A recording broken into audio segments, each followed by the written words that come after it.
Mana muborak Ramazon oyida turibmiz. Taravih namozlar o'qilyapti.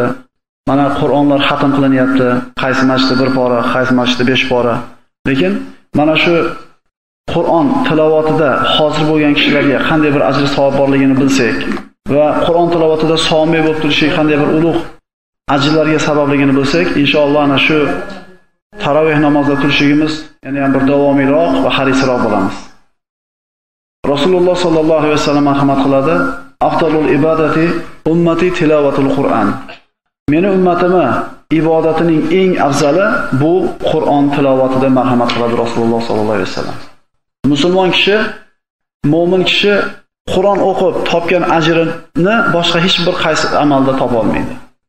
Chunki inson agar cho'ntagidagi molidan sarf qilsa, unga savob bo'lsa, bir odamni mashaqqatini yengil qilib, yetaklab yo'ldan olib o'tib qo'ysa, unga savob bo'lsa, bularning hammasiga uydan chiqish kerak, ko'chaga chiqish kerak, sa'y harakat qilish kerak, pul sarflash kerak, vaqt sarflashlik kerak. Lekin Qur'on tilovati shunday ibodatki, bu mana shu aytilgan narsalar hech qaysi talab qilinmaydi.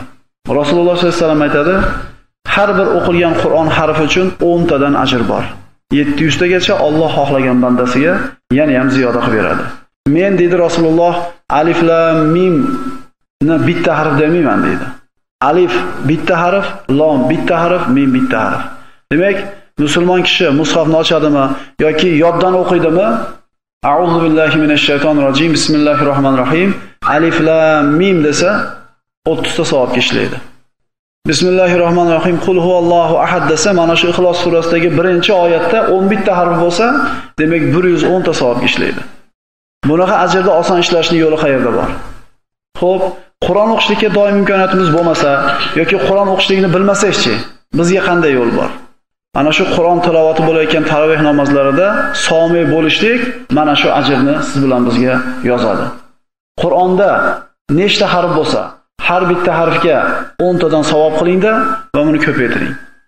Va buni ustiga ustak Ramazon oyida qilingan sunnat amallar boshqa oylardagi farz amallarning qatorida o'tadi savobi.